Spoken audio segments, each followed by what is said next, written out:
नमस्कार जिमसी आजकल के इस खास कार्यक्रम में आप सभी का स्वागत है और मैं हूं आपके साथ जयेंद्र पांडे और हमारे साथ मौजूद हैं हमारे सहयोगी भास्कर तिवारी। आज हम बात करेंगे दैनिक अखबारों में प्रकाशित कुछ प्रमुख खबरों के बारे में। भास्कर, आपके पास पहली खबर क्या है? मेरी पहली खबर जयेंद्र नवभारत टाइम्स से है। चुनाव आयुक्तों की नियुक्तियों पर सवाल खड़ा किया है।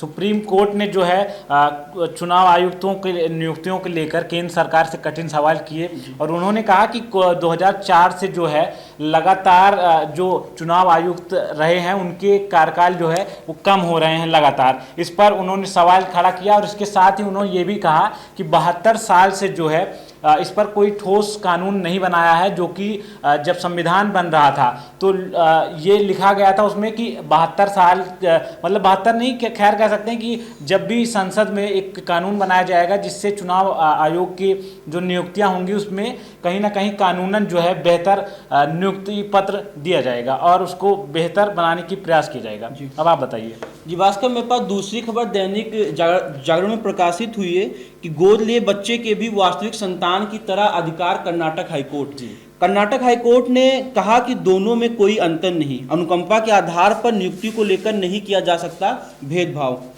गोद लिए हुए बच्चे के भी वास्तविक संतान की तरह ही अधिकार हैं और दोनों के बीच कोई अंतर नहीं, अनुकंपा के आधार पर नियुक्ति को लेकर उन दोनों के बीच कोई भेदभाव नहीं किया जा सकता। यह व्यवस्था कर्नाटक हाईकोर्ट ने दी है।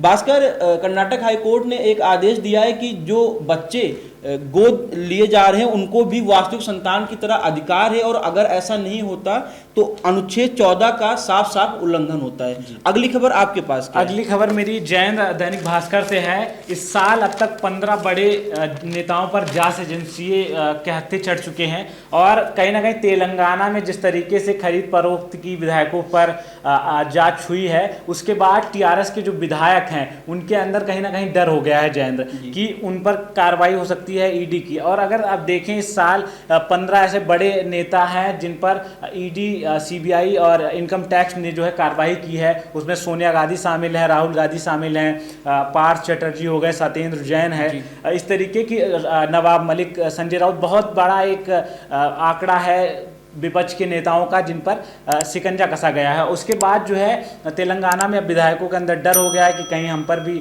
जिनके अलग अलग धंधे चल रहे हैं उन पर डर है कि कहीं ना हम पे कार्रवाई हो जाए। इसको लेकर कहीं ना कहीं एक आंकड़ा आया है, उसमें ये दर्शाया गया है कि 2014 से लेकर 2022 तक अभी तक लगभग 95% विपक्ष के जो नेता हैं उन पर कार्रवाई हुई है ईडी और सीबीआई के द्वारा। तो कहीं ना कहीं एक ये देखा जा रहा है कि 2004 से और 2014 के बीच उतनी ज़्यादा कार्रवाई नहीं की गई, शायद ज़्यादा खुला नहीं दिया गया हाथ उनको सीबीआई और ईडी को। लेकिन 2014 से जिस तरीके से भ्रष्टाचार को लेकर सरकार एक्टिव हुई है उसको काफ़ी ज़्यादा प्रमोट किया जा रहा है इस सरकार में। अब आप बताइए हमें कोई। भास्कर, मेरे पास अगली खबर भारतीय सेना से जुड़ी हुई है कि गुलाम जम्मू कश्मीर वापस लेने के लिए केंद्र जो आदेश देगा सेना पूरा करेगी। Lieutenant general Dwivedi.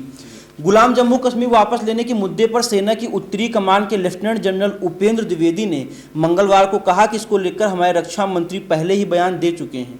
संसद में भी इसको लेकर प्रस्ताव पारित है, इसमें कुछ नया नहीं है। यह प्रस्ताव का ही हिस्सा है। जहां तक सेना का संबंध है, केंद्र सरकार की ओर से हमें जो भी आदेश मिलेंगे उन्हें पूरा करने के लिए सेना हमेशा तैयार है। भास्कर, लेफ्टिनेंट जनरल उपेंद्र द्विवेदी ने यह बयान दिया है कि केंद्र सरकार हमें जो भी आदेश देगी हम गुलाम जम्मू कश्मीर वापस लेने के लिए उसका पालन करेंगे।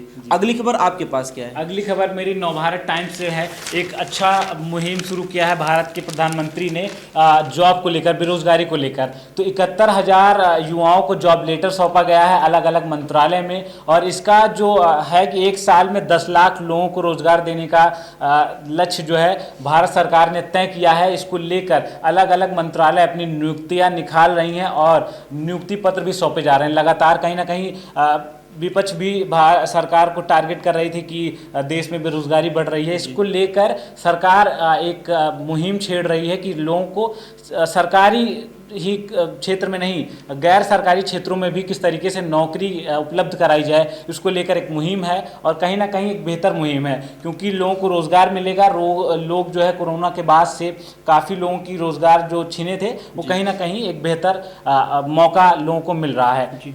अब आप बताइए। जी भास्कर, आखिरी खबर हमारे कार्यक्रम की है, जो कि अंतर्राष्ट्रीय खबर है। हर 11 मिनट में एक महिला की उसकी करीबी कर देते हैं हत्या।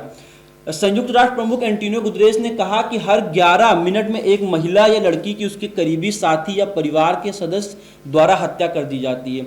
भास्कर, दिल्ली में घटित श्रद्धा वालकर जो हत्याकांड हुआ है, इसकी गूंज अब संयुक्त राष्ट्र तक भी पहुंच गई है। और एंटोनियो गुतरेस जो कि संयुक्त राष्ट्र प्रमुख है, उन्होंने यह बयान दिया है कि हर 11 मिनट में एक महिला या लड़की की उसके करीबी द्वारा हत्या कर दी जाती है। जी, जिम्सी आजकल के खास कार्यक्रम में बस इतना ही। ऐसी खबर देखने के लिए जुड़े रहें जिम्सी आजकल के साथ। धन्यवाद।